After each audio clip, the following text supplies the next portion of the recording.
बिस्मिल्लाहिर्रहमानिर्रहीम, अस्सलाम वालेकुम। आप देख रहे हैं फ़याद महमूद यूट्यूब चैनल और आज हमारे साथ जो मेहमान शख्सियत हैं लारिफ एडवोकेट साहिबा जो रेंटल पावर रेफरेंसेस को देख रही हैं। ये कहानी कहाँ से शुरू हुई और किस दौर से अब तक कितने रेफरेंसेस इसमें दायर हो चुके हैं और कितनी क्या कोई रिकवरीज भी हुई, कौमी ख़जाने को क्या कितना नुकसान पहुंचा, ये वो हैं तमाम तर सवालात जो आज हम आपके साथ शेयर करेंगे क्योंकि बड़ा नॉलेज है इनको, इस रेफरेंसेस पे बड़ा अबूर है। मैं कोर्ट में जब इनको देखता हूँ तो उन तमाम तर जो ज़बानी चीज़ें याद हैं, तो आज हम कोशिश करेंगे कि वो तमाम तर जो चीज़ें आपके साथ भी शेयर करें। अस्सलाम वालेकुम लारिफ साहिबा, सबसे पहले तो आपका बहुत शुक्रिया, आज आपने हमें वक्त दिया। ये रेंटल पावर बेसिकली था क्या, ये सबसे पहले आप थोड़ा सा हमें एक्सप्लेन कर दें हमारे व्यूअर्स को। जी, बिस्मिल्लाहिर्रहमानिर्रहीम। सबसे पहले तो मैं इस पे बात करना चाहूँगी कि सिनेरियो क्या था 2005 ऑनवर्ड्स। वैसे तो पाकिस्तान के एक शुरू से ही मसला चलता आ रहा है कि एनर्जी क्राइसिस हैं, पावर क्राइसिस हैं, पाकिस्तान में बिजली नहीं बन रही है तो डिमांड गैप सप्लाई है, डिमांड सप्लाई का गैप है कि अब जितनी जनरेशन हो रही है उसके अकॉर्डिंगली डिमांड हमारी काफ़ी ज़्यादा है। 2005 ऑनवर्ड्स हम लोग देख रहे हैं कि पूरे मुल्क में बहुत ज़्यादा पावर क्राइसिस चल रहा था। पावर जनरेशन प्रॉब्लम्स थे, मैसिव पावर लोड शेडिंग थी, फैक्ट्रीज़ वगैरह बंद हो रही थी, industries were at the brink of collapse, different चीज़ें, अनएम्प्लॉयमेंट बहुत ज़्यादा हो रही थी। ये सारे फैक्टर्स किस वजह से थे? ये सारे पावर जनरेशन कैपेसिटी में लॉस की वजह से थे कि हमारी पावर जनरेट नहीं हो रही थी प्रॉपरली, अगर जनरेट हो रही थी तो डिमांड हमारी उससे भी बहुत ज़्यादा थी। ये सारे इश्यूज़ इस एक वजह की, इस एक रीज़न से ये सारे मसाइल पूरे मुल्क में चल रहे थे। अब उसके बाद in this perspective economic coordination committee, काबीना की इकनॉमिक कोऑर्डिनेशन कमेटी की एक मीटिंग हुई 16 अगस्त 2006 को, जिसमें उन्होंने रेंटिंग ऑफ पावर प्लांट का अप्रूवल दे दिया। अब रेंटिंग ऑफ पावर प्लांट क्या है? ये जो रेंटल पावर प्लांट्स हैं ये सेटअप किए जाते हैं to meet the short term emergency requirements of the country. जब एमरजेंसी बेसिस पे कोई रिक्वायरमेंट्स हों तो उसके लिए रेंटल पावर प्लांट का एक सोल्यूशन निकाला गया। इनका ड्यूरेशन, जो कमिश्निंग का पीरियड होता है जिसमें ये फंक्शनिंग करना स्टार्ट कर देते हैं, वो होता है 4 to 6 मंथ्स का। अब उसके बाद 4 to 6 मंथ में ये but it depends upon the availability of technology as well कि कौन सी टेक्नोलॉजी अवेलेबल है जो हम वहाँ पे यूज़ कर रहे हैं। 4 to 6 मंथ में ये प्रॉपर फंक्शनिंग स्टार्ट कर सकते हैं। इसके बाद इनका जो ड्यूरेशन होता है, वर्क ड्यूरेशन जो इनको होता है वो ऑलमोस्ट 5 to 7 ईयर्स है। रेंटल पीरियड जो होता है नॉर्मली 5 to 7 ईयर्स है, but it depends upon the needs of the country as well. अब रेंटल पावर प्लांट पाकिस्तान में एक नई चीज़ नहीं है, ये ऑल ओवर द वर्ल्ड ये प्रैक्टिस चल रही है।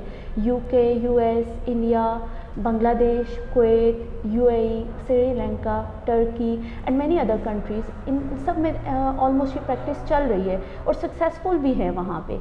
बट ये जो कॉन्सेप्ट है ये पाकिस्तान में 2006 अराउंड 2006 ये इंट्रोड्यूस हुआ था।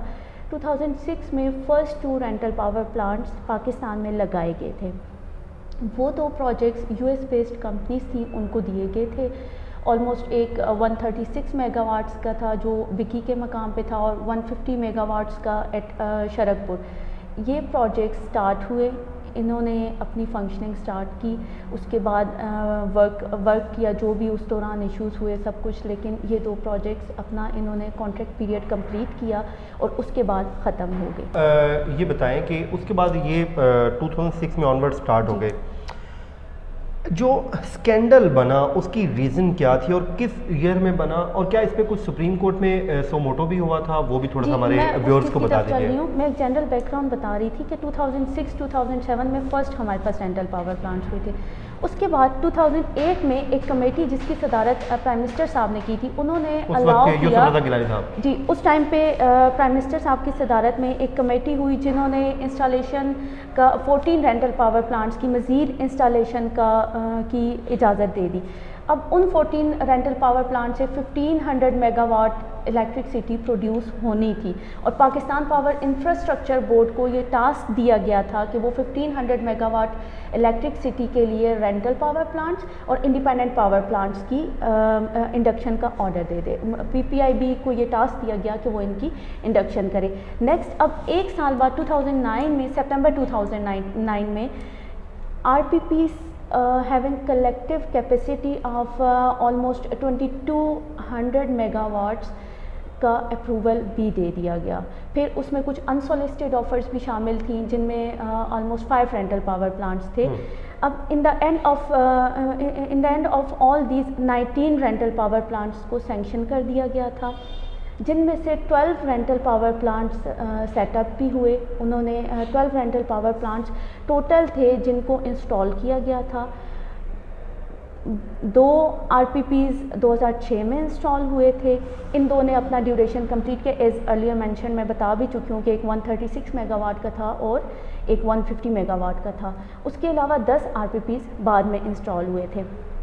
अब ये जो RPPs थे, इनके लिए जो टेंडर्स हुए थे, उनमें एक कंडीशन रखी गई थी कि 7% मोबिलाइजेशन चार्जेस की। अब वो मोबिलाइजेशन चार्जेस की जो कंडीशन रखी गई थी, वो टेंडर की भी टर्म्स में थी, और लेटर ऑन उसको इंक्रीज़ करके 14% पे कर दिया गया।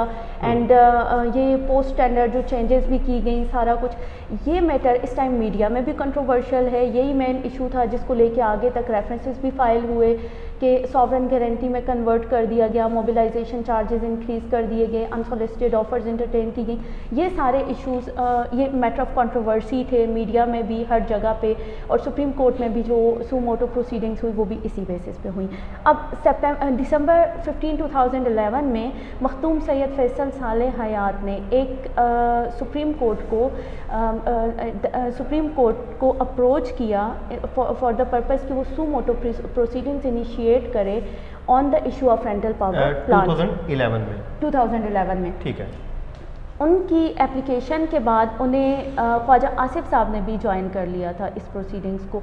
सुप्रीम कोर्ट ने इसका एक्शन लिया उनकी एप्लीकेशन पे, और उसमें सुप्रीम कोर्ट का एक डिसीजन है 30 मार्च 2012 का, जिसमें उन्होंने सारी कॉन्ट्रैक्ट्स, जितने भी रेंटल पावर प्लांट्स थे, वो सारे कॉन्ट्रैक्ट्स उन्होंने स्ट्रक डाउन कर दिए, और नेब को ये डायरेक्शन दी कि कौन सा था चीफ जस्टिस उस टाइम? इफ्तिखार चौधरी साहब वाला? जी, इफ्तिखार चौधरी साहब का बेंच था। Chief justice Iftikhar Chaudhry honourable, उनका बेंच था, और उन्होंने ये डायरेक्शंस दी कि नेब को ये डायरेक्शंस दी कि वो इनके खिलाफ इन्वेस्टिगेशन करे, proper inquiry investigation proceeding start करे और नेब के रेफरेंसेस फाइल कर दें।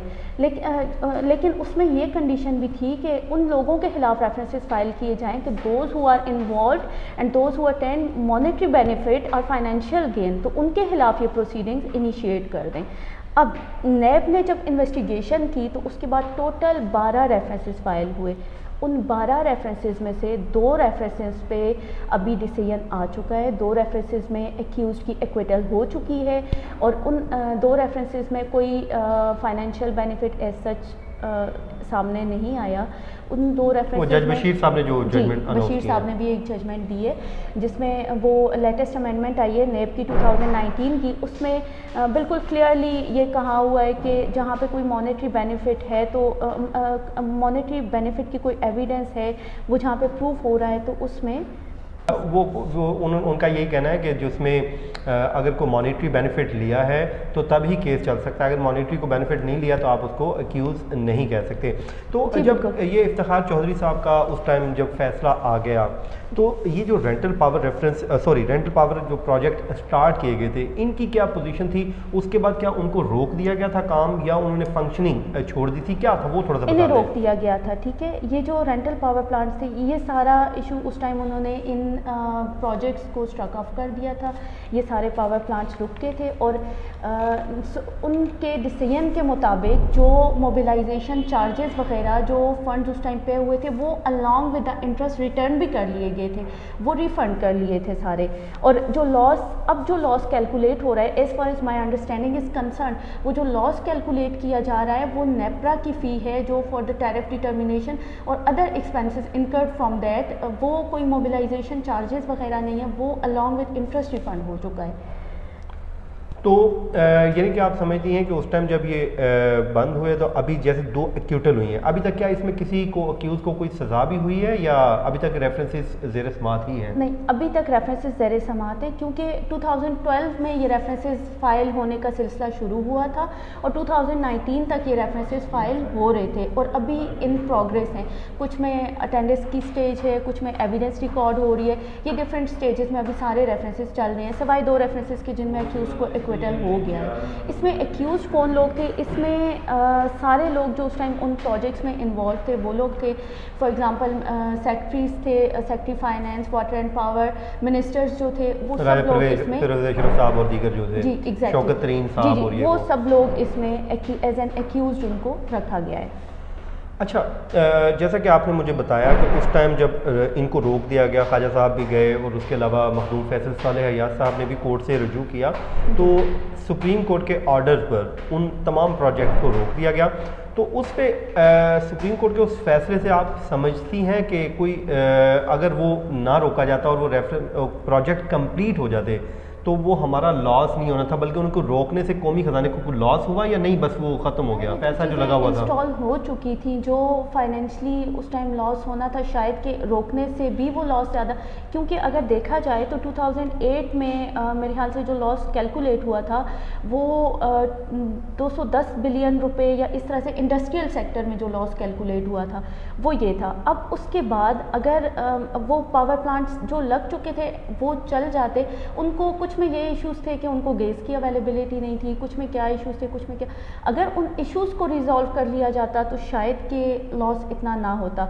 लेकिन फिर भी as such supreme court judgement is concern, उसके बाद प्रॉपर इंक्वायरी इन्वेस्टिगेशन हो गई है, कुछ चीज़ें रिकॉर्ड पे आ गई हैं और कुछ with the passage of time भी आ जाएंगी, इससे पहले कुछ नहीं कहा जा सकता। ये एक क्विक फिक्स ऑप्शन थी कि RPPs को इंस्टॉल कर लिया जाए और वो अब देखा जाए तो ये जो RPPs हैं, रेंटल पावर प्लांट्स हैं, इन्होंने UK, USA डिफरेंट कंट्रीज़ में सक्सेसफुली ये काम कर रहे हैं, कमीशन सक्सेसफुली कमीशन है और वहाँ पे इन्होंने अपना काम किया, प्रॉपर इलेक्ट्रिसिटी प्रोडक्शन भी हो रही है। एक और चीज़ है यहाँ पे कि अगर हम कहें कि नेशनल अकाउंटेबिलिटी ऑर्डिनेंस 1999 को जो चीज़ हम इन केसेस में जो अट्रैक्ट करता है वो ये है कि मॉनेटरी बेनिफिट या गेन का होना ज़रूरी है।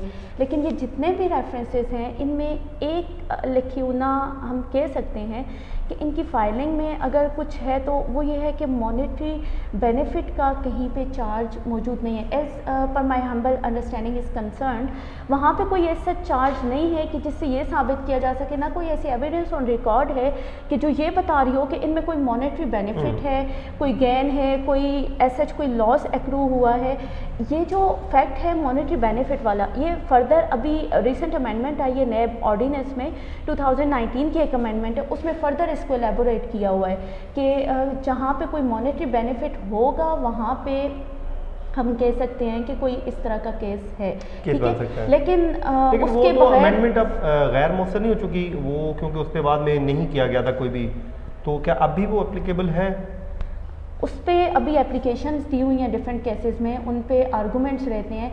अभी ये इन केसेस की ऑलमोस्ट सारे ही रेंटल पावर प्लांट्स में उस अमेंडमेंट के आने के बाद एप्लीकेशंस दे दी गई थी। 265K और 265B की एप्लीकेशंस दी हुई हैं जिन पे अभी आर्गूमेंट्स कुछ आर्गूमेंट्स की स्टेजेस में हैं, कुछ में अभी रिटर्न रिप्लाईज सबमिट हो रहे हैं, सारी इन प्रोग्रेस हैं। वो इशू अभी ख़त्म नहीं हुआ, हम ये नहीं कह सकते कि वो ख़त्म हो गए, क्योंकि एप्लीकेशंस लोगों ने मूव कर दी हैं, उन पे अभी डिसीजंस आने रहते हैं, कुछ पे डिसीजंस आने हैं, डिसीजंस पेंडिंग हैं, तो वो डिफरेंट स्टेजेस में हैं, उस पर फिलहाल कुछ नहीं कहा जा सकता। ये तो जी आज का हमारा इंफॉर्मेशन थी जो आपके साथ शेयर करना मकसूद थी कि जिसमें कब ये रेफरेंस प्रोजेक्ट स्टार्ट हुए और इसका कितना इसने बिजली हमें पैदा करनी थी और उसके बाद कब ये एक स्कैंडल की शक्ल इख्तियार किया और उसके बाद अब तक कितने एक्यूज़ या कितने रेफरेंसेस मंथ के अंजाम तक पहुंच चुके हैं, ये तमाम तर चीज़ें आज हमने आपके साथ शेयर की। उम्मीद है आपको हमेशा की तरह हमारा ये व्लॉग भी इंफॉर्मेटिव भी लगा होगा और आपका जो फीडबैक है हमेशा की तरह हमारी बड़ा इंपॉर्टेंट है। आप इसमें अपना फीडबैक दीजिए, कॉमेंट कीजिए, लाइक कीजिए और सब्सक्राइब ज़रूर कीजिए ताकि हमें आपका जो फीडबैक है वो मिलता रहे। मुझे और हमारे मेहमान लारेब एडवोकेट साहिबा को इजाज़त दीजिए। अल्लाह हाफिज़।